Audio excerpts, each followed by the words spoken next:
Krishna, for giving me this opportunity to come and speak on behalf of the Task Force 3, which I was working earlier and now superannuated. So I would be talking about the forest ecosystems and plant biodiversity in relation to climate change and implications in the Himalayan region. So not to speak much in detail about the Himalayan. Everyone knows about the Himalayan. It's a very important, about 10 important rivers flow through this area, and some of them pass through India, and 1.3 billion people are dependent on that. And this is the Indian Himalayan region. I would be talking about the Indian Himalayan region. It comprises 12 states, and among it is 2 are partial covered, West Bengal and Assam hills. So not too much go much in detail, so I will pass on these slides. The importance of Himalaya is known, and the most of the studies on the temperature rise and other aspects has been done on the Hindu Kush Himalayan, mainly by the Chinese and the EC mode people. So since the climate change projection studies have been centered in the Hindu Kush region, and of course nowadays we are also working, a lot of scientists from the Indian region are also working in the Indian Himalayan region. So total projections from the Hindu Kush Himalaya may not reflect a true Indian Himalayan scenario, because it is mostly the grassland. The Tibetan plateau is mostly the grasslands. So we are working on this national mission of sustaining the Himalaya systems, and one of the missions is the NIMSHI. This is also known as NIMSHI, and it has 6 task forces, and GB Pant is on the forest resources and plant biodiversity. So if we go and look into the forest cover in the past and current, so the forest cover has increased over the years, and this was, and I have considered the states of the Indian Himalayan region, and in most cases it has increased over the years. And if we look at the percentage also, let's see in the country. Country is IHR represents about 6.7 out of the total of 20 to 24% of the countries, and the IHR comprises about 42% of all the IHR states. So forest area has also increased over the years, and a lot of efforts by the different state governments. So a bit more detailed in which states have increased. This shows how in states it has increased, in particularly Jammu and Kashmir, Himachal and all, and it has decreased of course in Arunachal and Nagaland due to a lot of felling of trees here. So and also if we look at the dense forests and moderate forests, it has also increased, and particularly in the Meghalaya and Tripura area.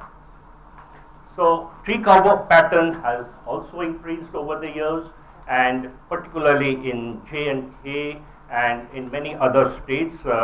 If you look into the states, the increase in the total forest area maybe due to a lot of plantation activity and ban on tree cutting in many of the areas.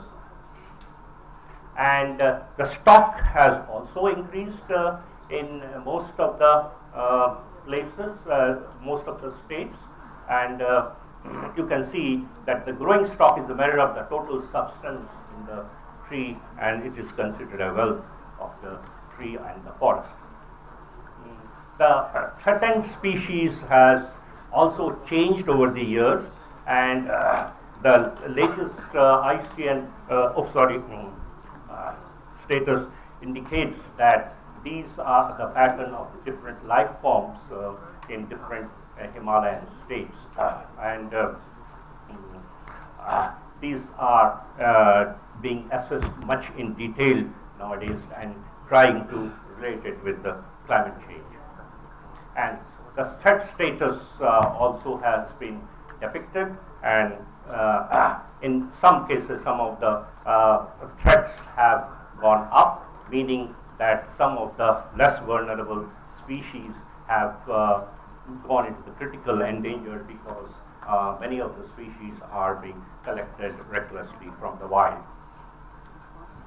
And what we are trying to do at the GB Fund, we are trying to have long-term monitoring stations, because we do not have a long-term weather data, and which is very important in correlating. So we have set up long-term ecological monitoring sites across the Uttarakhand and some of the Sikkim areas, and we are monitoring various parameters like soil, microbes, the various species in the region, and we visit those regularly and over the years, for about 4 years, and after some time we will have a correlation with the weather data, meteorological data.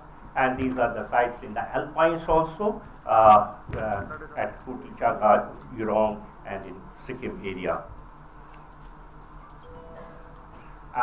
We have also started doing some of the people's perception studies on climate change and forest vulnerability assessment, and these are the sites selected over different states, Uttarakhand, Himachal, Sikkim, Arunachal Pradesh, and local people cited various examples of climate change, and those data have been recorded, and it will be correlated with other social parameters and climate data.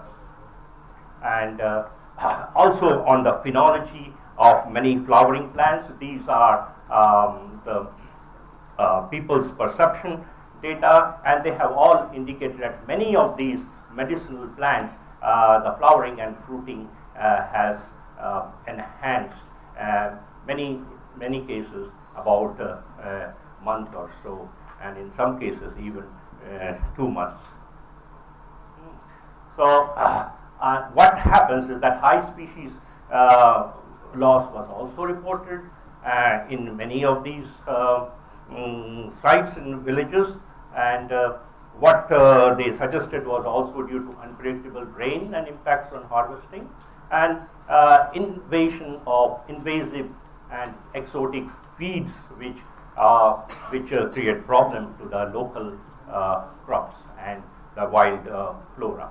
Climatic also, the blossoming and beard or fruit yielding species, and also the pest attack has also increased in many cases.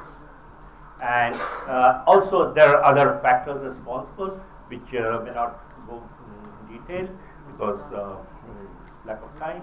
And also some of the adaptation studies which we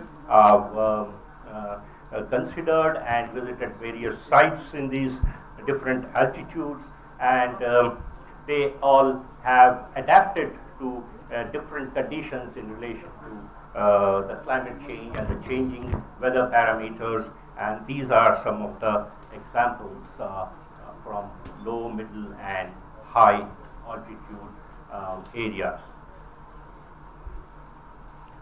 These are all similar, and they have been cultivating some crops which they switched over to other crops with over the time. And also we also have started working on the impact of climate parameters of plant diversity using numerical models. We have considered 2 species, mainly the pine and oak, because oak is considered very important in the western Himalaya because of social reasons and a lot of water holding capacity, and they give a lot of fodder, fuel, and biomass.